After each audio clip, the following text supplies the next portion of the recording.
الحمد لله الحمد لله نحمده ونستعينه ونستغفره ونؤمن به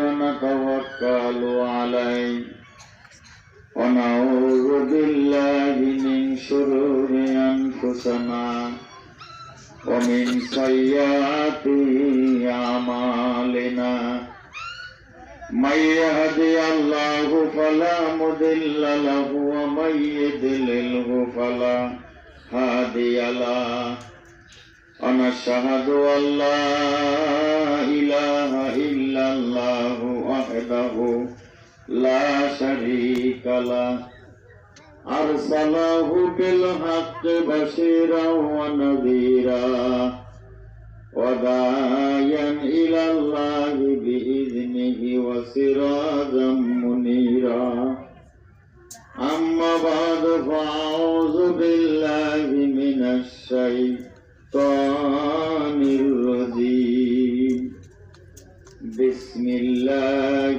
الرحمن الرحيم ورفعنا لك ذكرك بسم الله الرحمن الرحيم لقد كان لكم في رسول الله أسوة حسنة قال النبي صلى الله عليه وسلم بين العبد وبين الكفر ترك الصلاة إن الله وملائكته يصلون على النبي يا أيها الذين آمنوا صلوا عليه وسلموا تسليما اللهم صل على سيدنا مولانا محمد وعلى آل سيدنا مولانا محمد اللهم صل على سيدنا مولانا محمد وعلى آل سيدنا مولانا কতই যে দয়া তোমার গো নবী কতই যে মায়া তোমার কত কষ্ট করলেন নবীজি বললেন উম্মত আমার গুনাহগার আল্লাহুম্মা জবান খুলে মারহাবা সাল্লি আলা সাইয়্যিদিনা মাওলানা ওয়া আলা আলি সাইয়্যিদিনা মাওলানা এমন দরদের নবী আমরা পাবো যাইয়া কই গেলে মদিনার ওই বালুর নিচে নবী রহমতের ঢেউ খেলে আল্লাহুম্মা সাল্লি আলা সাইয়্যিদিনা মাওলানা মুহাম্মদ ওয়া আলা আলি সাইয়্যিদিনা লা ইলাহা ইল্লাল্লাহ লা ইলাহা ইল্লাল্লাহ জোর লা ইলাহা ইল্লাল্লাহ কলমা লা ইলাহা ইল্লাল্লাহ জোর লা ইলাহা ইল্লাল্লাহ আসমান সুন্দর জমিন সুন্দর সুন্দর মৌলা গাছপালা আসমান সুন্দর মিন সুন্দর সুন্দর মৌলার গাছপালা ওই যে তাহার চাইতে অধিক সুন্দর তাহার চাইতে অধিক সুন্দর নূর নবী সাল্লাল্লাহু লা ইলাহা ইল্লাল্লাহ লা ইলাহা ইল্লাল্লাহ লা ইলাহা ইল্লাল্লাহ মুহাম্মাদুর রাসূলুল্লাহ সাল্লাল্লাহু আলাইহি ওয়াসাল্লাম। সকলে ইসমে জাতের জিকির করুন আল্লাহ আল্লাহ আল্লাহ আল্লাহ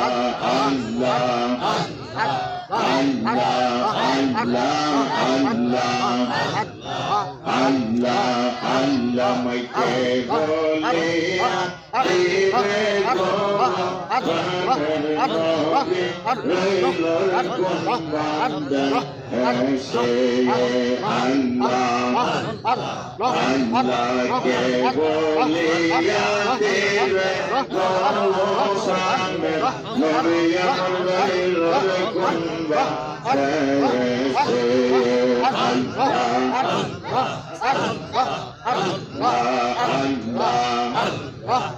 আল্লাহ প্রাণের ছয়ে ভালোবাসি আমরা প্রাণের ছয়ে ভালোবাসি যাব নবীর তালাশে কে বলিয়া দিবে গো আমার প্রাণের নবী রইল কোন বাদেশে আল্লাহ আল্লাহকে বলিয়া দেবে রইল কোন বাদেশে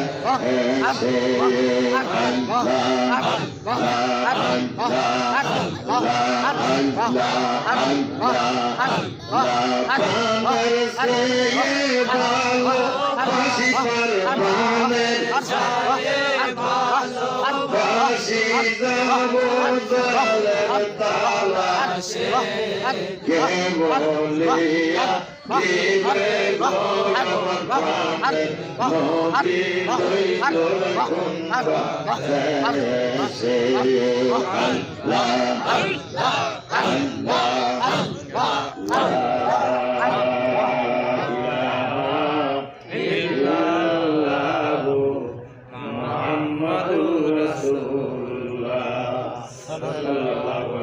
আল্লাহ আলহামদুলিল্লাহ, সমস্ত প্রশংসা মহান আল্লাহ পাকের জন্য, যে আল্লাহ রাব্বুল আলামিন আজকের এই জনাব আব্দুল সালামের বাড়িতে বার্ষিক মাহফিলে আল্লাহ পাক আমাদেরকে আসার এবং বসার তৌফিক দান করেছেন। সকল বলুন আলহামদুলিল্লাহ। আজকের এই সভার সম্মানিত সভাপতি সাহেব, বিনোদ লোহরিয়া কেন্দ্রীয় জামে মসজিদের সূর্যকে ইমাম সাহেব মৌলানা আবুল হাসেম সাহেব, অন্যান্য ওলামা একরামগণ, মুরব্বী বাবাজিরা, পর্দার আড়ালে মা ও বোনেরা, সকলকে আমার আরেকবার সালাম, আসসালামু আলাইকুম ওয়া রাহমাতুল্লাহ। আল্লাহ রাব্বুল আলামিন এই জগৎ সৃষ্টি করেছেন একমাত্র নবীজির কারণে। আল্লাহ মানুষকে ভালোবাসা শিখিয়েছেন নবীজির কারণে। আল্লাহ মানুষকে ইবাদত বন্দেগী করার মতন অর্ডার করেছেন একমাত্র নবীজির কারণে। সুবহানাল্লাহ। নবী হলো মুমিনের জান, নবী হলো মুমিনের ঈমান, নবী হলো আল্লাহ রাব্বুল আলামিন বলেন আমার সৃষ্টিকুলের প্রধান, নবী হলো আমি আল্লাহর হাবিবুল্লাহ এবং আমি আল্লাহ তাআলার কলিজার শান। সুবহানাল্লাহ। যে নবী সাল্লাল্লাহু আলাইহি সাল্লামের অন্তরে কষ্ট দিলে আল্লাহ কষ্ট পায়, নবী যদি অন্তরে খুশি হয় আল্লাহ খুশি হয়। সুবহানাল্লাহ। সেই নবীর উম্মত হিসেবে জগতে যে আমরা আসতে পেরেছি, সেই নবীর উম্মত হিসেবে জগতে আমরা যে পরিচয় দিতে পেরেছি, এই জন্য আমাদের জীবন ধন্য। সুবহানাল্লাহ।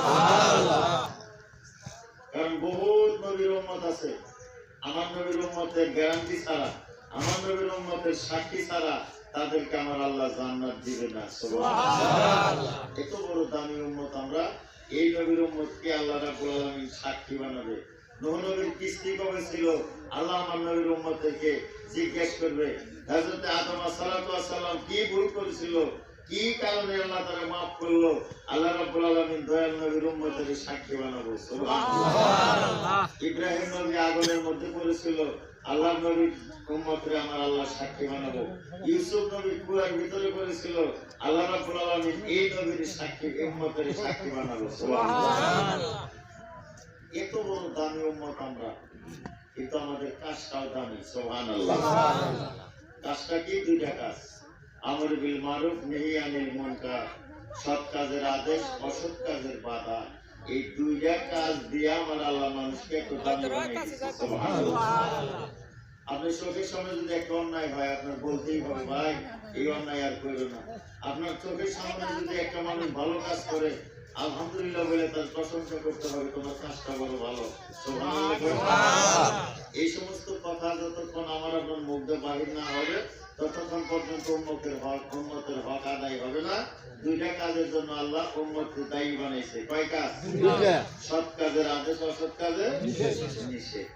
এটা আমারও করতে হবে, আপনারও করতে হবে, একটা আলেম ওলামারও করতে হবে, পীর মাশাইখ করতে হবে, একটা নেতারও করতে হবে, গ্রামের মাতাব্বরের করতে হবে, বাড়ির গার্জিয়ানের এটা করতে হবে। সুবহানাল্লাহ। যতক্ষণ পর্যন্ত এই কাজ না করবেন, ততক্ষণ পর্যন্ত উম্মতের দায়ী হিসেবে আপনি থাকতে পারবেন না। এই কাজ দিলে এক হিসাবে সহজ, আরেক হিসাবে কঠিন। কথা ঠিক না? এই জন্য বাবার, আমার বন্ধুরা রে আমার, আল্লাহ রাব্বুল আলামিন কোরআন শরীফে আয়াত জানিয়ে দেয়, লাকাদ কানা লাকুম ফি রাসূলিল্লাহি উসওয়াতুন হাসানাহ।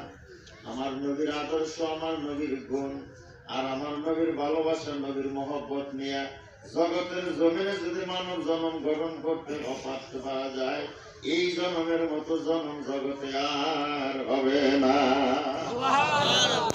আর যদি আমার নবীর আদর্শের বিপক্ষে জন্ম গ্রহণ করা হয়, নবী সুদ খায় নাই, আপনি সুদ খায়, নবী মিশা কথা করে নাই, আপনি করুন, নবী হিংসা করে নাই, আপনি করুন, তাহলে আপনার জীবন বিফলে যাবে। কথা বলেন।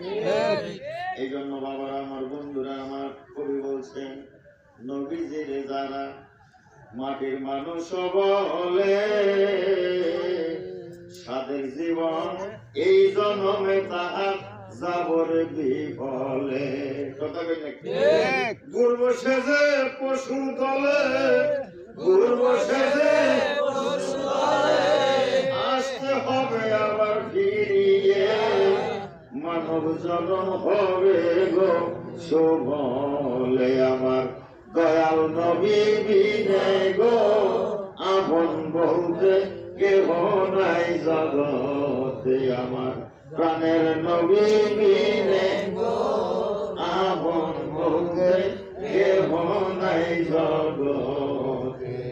আপন আপন ভাবলাম যারে আমি, আপন আপন ভাবলাম মিশা মায়ার জালেতে, আপন বলতে কেহ নাই জগতে। আমার প্রাণের নবী বিনে গো আপন বলতে কেহ নাই জগতে। মারহাবা জোরে। নবীর কথা যারাই মানবো না, তারাই পশুর দলে যাবে। আবার এই পশুর দল থেকে ঘুরতে ঘুরতে ঘুরতে ঘুরতে যদি মানব জন্মে আসে, তাইলে তার মুক্তি, আর আগে আর তার মুক্তি নেই। এই জন্য আল্লাহ পাকের কোরআন শরীফে আয়াত দিয়ে জানিয়ে দিয়েছেন, উসওয়াতুন হাসানা, নবীর আদর্শ কত দামি। নবীর আদর্শটা যদি কোনো মানুষ বাস্তবায়ন করে, ওই মানুষ জীবনে ফেরেশতা চাইতে দামি হইয়া জগৎ থেকে বিদায়ী হবে। সুবহানাল্লাহ। এই জন্য বাবারা, বন্ধুরা, সেই নবীর আদর্শ বাস্তবায়ন করার জন্যই এত নামাজ, রোজা, হজ, যাকাত, তরিকা, ওয়াজ, নসিহত, ভালো কাজ, যত কিছু একমাত্র নবীর আদর্শ বাস্তবায়ন করার জন্য। সুবহানাল্লাহ। এই নবীর আদর্শ বাস্তবায়ন করতে গেলে এক নম্বরে আপনার হাসি চিৎকারের ভিতরে করতে হবে, দুই নম্বরে কলমকে ডালি মাথায় নিতে হবে, তিন নম্বরে দেশের মধ্যে আপনি দোষী সাব্যস্ত হবেন। এবং এই কাজ করতে গেলে কোনো কোনো সময় দেশ ছাড়া তার বিদেশেও যাইতে পারে। যা আমার নবীর জীবনে ছিল। আবু জাহেলের সঙ্গে নবীর কোনোদিন বিরোধ ছিল না। যখন কালেমার দাওয়াতটা দিল, তখন বিরোধ শুরু হয়ে গেল। ঠিক কি না? ঠিক। আবু জেহেল বলছে মুহাম্মাদের মতো এত ভালো মানুষ আরবে কেউ নাই, জীবনে মিথ্যা বলে না, পরের মাল হরণ করে না, এত সুন্দর মানুষ। যখন কইল চাচা তুমি পড়ো লা ইলাহা ইল্লাল্লাহ, কয় বাস্তারে কর্ণাটক মানুষ আর এই দেশে নেই। নাউজুবিল্লাহ বলেন না কেন? এর আগে বললো তোমার মতো ভালো মানুষ নাই। যখন কালেমার দাওয়াতটা দিল তখন বললো যে বাপ দাদার ধর্মের মুখে যখন তুমি চুন কালি দিতেছ, তুমি এই দেশে শান্তিতে থাকতে পারবে না। আল্লাহ রাসূল মুসকে হাসি দিয়ে কয় চাচা, আল্লাহ রাব্বুল আলামিন আমাকে রাসূল হিসেবে প্রেরণ করেছে, দুনিয়ার কেউ যদি নাও মানে আমি আল্লাহ রাসূল। সুবহানাল্লাহ। আল্লাহ ঘোষণা দিচ্ছে বন্ধু, আমি আপনাকে যে কর্ম দিয়েছি, আমি আপনাকে যে কাজ দিয়েছি, এই কাজ আপনি সামনের দিকে করতে থাকেন। কেউ যদি আপনার না মানে আমি আল্লাহ আপনার নবী হিসাবে মাইনে নিচ্ছি। সুবহানাল্লাহ। এই কথা যদি আল্লাহ রাব্বুল আলামিন বলেন তাহলে কি কোনো চিন্তা আছে? না। আছে কি? না, চিন্তা নাই। এইজন্য ভাইরা আমার, বন্ধুরা রে আমার, এই কাজ করতে গেলে সর্বপ্রথম দোষী হইতে হবে, বিনা দোষে দোষী। দেখছেন, আমি কোনো দোষ করেন নাই, তাও মানুষের কাছে আমি দোষী। বাবারা আমার, বন্ধুরা রে আমার, আল্লাহর নবী সাল্লাল্লাহু আলাইহি ওয়াসাল্লামকে আমার আল্লাহ এত বড় রিসালাতের দায়িত্ব দিয়া এই জগতের জমিনে নবী হিসেবে প্রেরণ করেছিলেন। মহান আল্লাহ রাব্বুল আলামিন ডাক দিয়া কয়, বন্ধু গো, আপনার উপরে একটা কাজ, অবলা মানুষকে আপনি পথ দেখাবেন। সুবহানাল্লাহ। যারা পথগুলা মানুষ তাদের আপনি পথ দেখাবেন। এই পথ দেখানোর জন্য যাইয়া আমার নবী নিজের খাবার অন্যের বিলাইয়ে দিছে, আমার নবী নিজের বিছানা ছাইরা ইহুদি নাসারারে শুইতে দিছে, আমার নবী দেশ ছেড়ে বিদেশে গেছে, আমার নবী সাল্লাল্লাহু আলাইহি সাল্লাম আবু জেহেলের কাছে জাদুকর হিসেবে আখ্যায়িত হয়েছে। কথা ঠিক কিনা? তাহলে বিনা দোষে দোষী না এগুলা?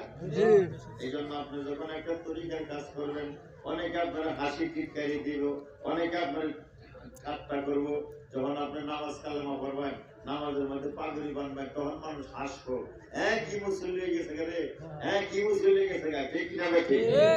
এই কথাগুলা যতক্ষণ আপনি সহ্য করতে পারবেন ততক্ষণ পর্যন্ত আল্লাহ রাব্বুল আলামিন আপনার কি করব, নেকি লিখতেই থাকবো, পাপ মোচন করতে থাকবো। সুবহানাল্লাহ। তার তোমার হাদিস শরীফের ভিতরে রয়ে গেছে, আল্লাহ নবী সাল্লাল্লাহু আলাইহি ওয়াসাল্লামকে ভালোবাসছিল হযরত বেলাল হাবশী। যে বেলাল হাবশী উমাইয়ার কিনা গোলাম ছিল। ও বাবারা, বন্ধুরা রে আমার, উমাইয়া ছিল আমার নবীর দুশমন। ওই দুশমনের গোলাম ছিল হযরত বেলাল। যে বেলাল রাদিয়াল্লাহু তাআলা আনহু 1 টাকার গোলাম ছিল, কিনা কয়টা? 1 টাকা, 1 দিরহাম বলা হয়। 1 দিরহামের কিনা গোলাম ছিল হযরত বেলাল। উমাইয়ার বাড়িতে যখন আসলো, উমাইয়ার বাড়িতে আসার পরে হযরত বেলাল ডাক দিয়া কয়, মালিক গো, আমার ওকাদের মেলা থেকে, ওকাদের হাটের থেকে কিনা আনছেন। আমার মা নাই, বাবা নাই, জগতে আমার কেউ নাই। এই দুনিয়ার জমিনে আমার মতন বেদিলা একটা মানুষ আরবের জমিনে নাই। ও মাইয়া, গোলাম হিসেবে আপনি আমার কিনা আনছেন, আপনি বলেন আমার কি কাজ করতে হবে। হযরত বেলাল যখন এই কথা বললো, উমাইয়া ডাক দিয়া কয়, বেলাল রে,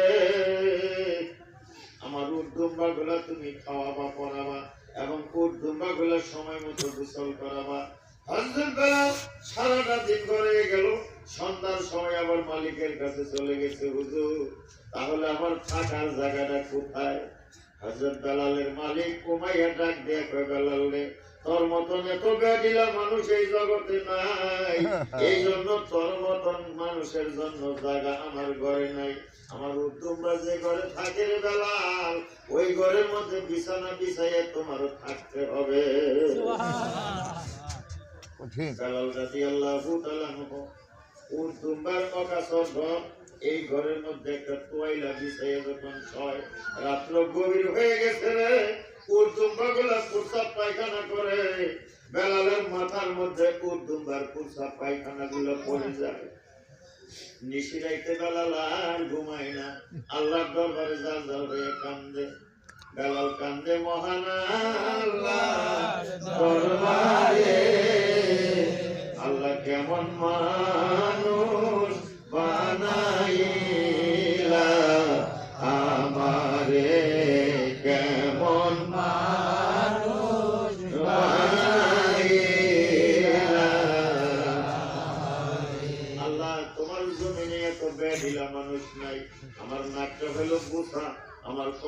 হলো উষা। এত কালো রঙের মানুষ জগতে নাই গো আল্লাহ। এই জমিনে তুমি এত আদর করে মানুষ বানাইয়া এই মানুষের কেন তুমি এত অবজ্ঞা করতেছ? আমার আল্লাহ ডাকতে বেলালে কান্দিস না। দুনিয়ার কোন জায়গায় যদি তোর জায়গা না হয়, আমি আল্লাহ রব্বুল আলামিন তোর আরো সে জায়গা দিব। বাবার আমার বন্ধুরা রে আমার, হযরত বেলাল রাদিয়াল্লাহু তাআলা তখনও মুসলমান হয় নাই, তখনও কালেমা পড়ে নাই। একমাত্র আমার প্রভু ভক্ত আমার আল্লাহর কাছে বলে, আল্লাহ আমি শুনেছিলাম মানুষ বড় দামি, বড় আদর করে তুমি মানুষ বানাইছো, কিন্তু আমার মতন ফালাইয়া মানুষ বানাইলা, যারে আমার ঘরে জায়গা দেয় না, এত দিলা আমি। আমার আল্লাহ কয়, বেলাল কান্দিস না। দুনিয়ার জমিনে কোথাও যদি তোর জায়গা না হয়, আমি আল্লাহ তোরে আরশের মধ্যে জায়গা দিব। এই ঘোষণা শোনার পর হযরত বেলালের অন্তরে আনন্দ, হাসি মুখ। সকালবেলা উমাইয়া ডাক দিয়ে কয়, বেলাল রে, উর্দুম্বার ঘরে তোরে থাকতে দিলাম, আমার ঘরের ভিতরে তোরে জায়গা দিলাম না, তারপরে তোর মনে এত শান্তি কেন? বেলাল ডাক দিয়ে কয়, মালিক গো, তুমি যে মালিক সাচ্ছ, তোমার চাইতে বড় মালিকের সন্ধান আমি পাইয়া গেছি। তুমি যে মালিক সাচ্ছ, তোমার চাইতে বড় মালিকের সন্ধান আল্লাহ আমার গত রাত্রে মিলেছে। হযরত বেলাল হাবশী রাদিয়াল্লাহু তাআলা আনহু অন্তর ভরা আনন্দ নিয়ে হযরত বেলাল ডাক দিয়ে বলতেছেন, আল্লাহ শুনেছিলাম এই জগতে ধরাধামে তোমার রহমতের একজন নবী আসবে, এই নবীর সন্ধানটা যতক্ষণ না পাবো আমি বেলালের জীবন ধন্য হবে না। আমার নবী মক্কার পাশে দারুল আরকাম, মক্কার পাশে উত্তর পাশে একটা জায়গা, তার নাম হলো দারুল আরকাম। এই দারুল আরকামের মধ্যে হযরত আবু বকর রাদিয়াল্লাহু তাআলা আনহুকে নিয়ে আমার নবী নিশিরাতে আলোচনা করতেছে। এমন সময় হযরত বেলাল আল্লাহর কাছে ডাক দিয়ে কয়, আল্লাহ তোমার নবীর সন্ধানটা যদি আমার না মিলাও, তাহলে আমার মানব জন্ম বিফলে যাবে।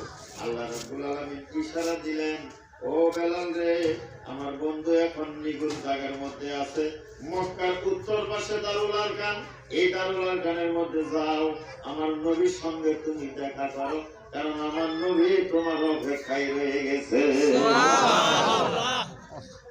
হযরত বেলাল হাবশী রাদিয়াল্লাহু তাআলা এত বড় কালো মানুষ, আমার নবীর দরবারে যাবে, আল্লাহ জিবরাইল দিয়ে জানাই দেয়, জিবরাইল রে, আমার বন্ধুর কাছে যাইয়া খবর খাও, বন্ধুর দরবারে হাবশী দেশের একটা গোলাম আমার বন্ধুর মেহমান হয়ে আসতেছে।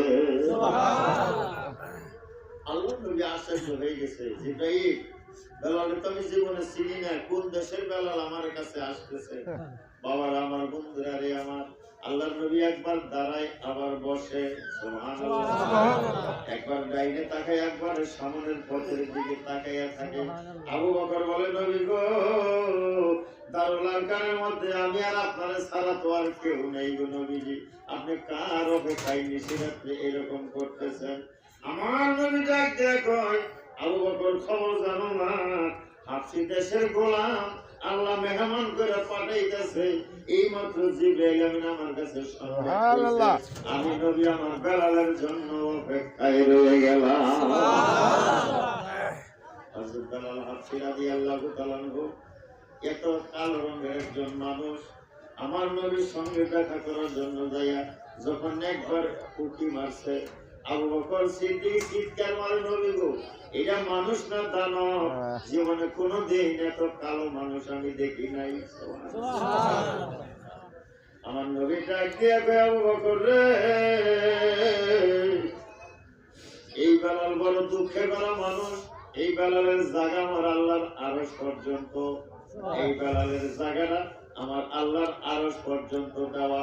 আল্লাহ বেলালকে এত ভালোবাসে, এই ভালোবাসার পাত্রটা আমি নবীজির কাছে দেখা করার জন্য আসছে।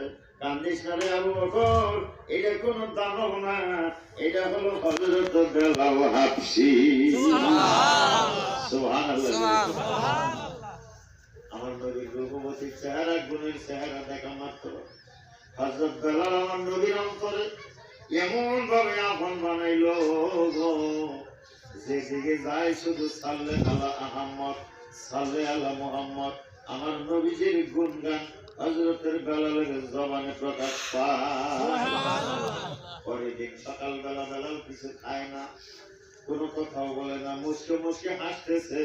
আর বেলাল আমার নবীর নামের জিকির করতে করতে, দরুদ করতে করতে উট দুম্বাগুলা নিয়ে চলে যাচ্ছে। ও বন্ধুগণ, উট দুম্বার ঘরের ভিতরে যখন আসলো, ওই দিন থেকে উট দুম্বাগুলা আর প্রস্তাব পায়খানা করে না। সুবহানাল্লাহ, সুবহানাল্লাহ। অন্যান্য রাখালেরা যায় ডাক দিয়া কয়, উমাইয়া গো, বেলাল কি জানি জাদু জানে, যার কারণে উট দুম্বাগুলাই সারা রাত ঘরের ভিতরে আর প্রস্তাব পায়খানা করে না। উমাইয়া সকালবেলা যায় দেখে অন্যান্য উট দুম্বার ঘর দুয়ার গুলা অকাতর হয়ে গেছে। বেলাল যে রুমে থাকে রে, ওই রুমটার সারা রাত্রির ভিতরে বেলালের উট দুম্বাই কোনো প্রস্তাব পায়খানা করে না। উমাইয়া বলে, বেলাল রে, কি জাদু তুমি জানো? ভাইজান এখানে আসেন, দাদা এই আসেন। ও বাবা, আমার বন্ধুরা, तमाम পৃথিবীর জমিনে হযরত বেলাল হাবশী রাদিয়াল্লাহু তাআলা আনহু ডাকতে বলতেছে, উমাইয়া রে, এমন একটা মানুষের সঙ্গে আমি সাক্ষাৎ করেছি, এমন একটা মানুষের সঙ্গে আমি দেখা করেছি। সুবহানাল্লাহ, সুবহানাল্লাহ। যারে দেখলে নয়ন জুড়ায়, যারে দেখলে হৃদয় জুড়ায়, যার কাছে গেলে মানুষের আপন বানায় লয়। বাবার আমার বন্ধুরা রে আমার, হযরত বেলাল হাবশী রাদিয়াল্লাহু তাআলা আনহু যখন এই কথা বললেন, উট দুম্বাগুলো রাখার জন্য যখন বেলাল চলে গেলেন, ও ভাইরা আমার বন্ধুরা রে আমার, কিতাবের ভিতরে প্রমাণ আছে গো, আমার নবীর দুই নয়ন দিয়ে একবার তাকাইয়া দেখার কারণে, নবীর চেহারা অন্তরে ধারণ করার কারণে আল্লাহ বেলালের আপন বানিয়ে নিছে। সুবহানাল্লাহ। দুনিয়ার সকল উট দুম্বাগুলা রাখালেরা ফিরেইতে হয়, লাঠি বাজুন লাগে। বেলাল পাহাড়ে বৈশা বৈশা নবীর গুণ গান গায়, আর উট দুম্বাগুলা পাথর চাইটা চাইটা তারা পেট বইরা নেয়। সুবহানাল্লাহ। অন্যান্য রাখালেরা যাই উমাইয়ার কাছে ডাক দিয়া কয়, উমাইয়া, কেমন রাখাল রাখলেন গো? উট দুম্বাগুলা বেলালের কোনো ঘাস পানি খায় না, পাথরের মধ্যে চাইটা চাইটা এই উট দুম্বাগুলা তো বাঁচবে না। উমাইয়া যাইয়া দেখে যারা ঘাস পানি খাইছে আর পাথর চাইটা চাইটা খাইতেছে, বেলালের উট দুম্বাগুলাই ওই দলের চাইতে সরস হইয়া গেছে। সুবহানাল্লাহ। বাবারা আমার বন্ধুরা আমার, হযরত বেলাল রাদিয়াল্লাহু তাআলা আনহু পাহাড়ের মধ্যে আল্লাহর ধ্যান মগ্ন ছিল, আল্লাহর জিকির আর নবীর দরুদ শরীফ যখন পড়তেছে, উমাইয়া ডাক দিয়ে কয়, বেলাল রে, যে মুহাম্মদের সঙ্গে আমার জীবনের ছিল শত্রু, এই মুহাম্মদের নাম আমার বাপ খাইয়া তুই জীবনে লইতে পারবি না।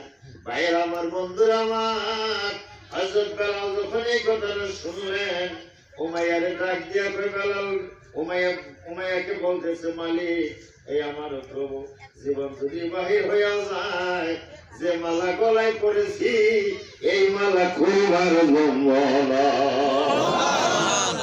আল্লাহ নামের প্রেমের মালা একবার যে জন গলায় লয়, আমার নবীর নামের প্রেমের মালা একবার যে জন গলায় লয়, ওই দেখি দাতাফিস থাকে না কাহার, নবী যদি আপন হয়, আয় দেখি দাতাফিস থাকে না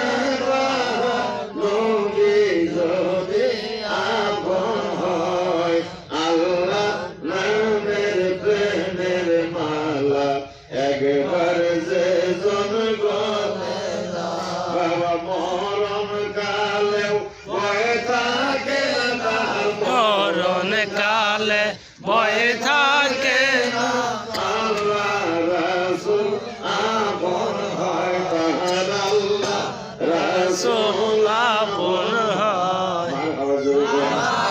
এই জন্য বাবার আমার বন্ধুরা রে আমার, হযরত বেলাল হাবশী রাদিয়াল্লাহু তাআলা আনহু ডাক দিয়ে কয়, আপনার চাকরি হয়তো করব না, কিন্তু আমার নবীর নামের প্রেসকের মালা আমি ছিঁড়তে পারবো না। এই কথা বলার কারণে উমাইয়া একদল দুষ্ট ছেলেদেরকে লালাই দিলেন, যে বেলালকে পাহাড় থেকে মারতে মারতে জমিনে নামাবা।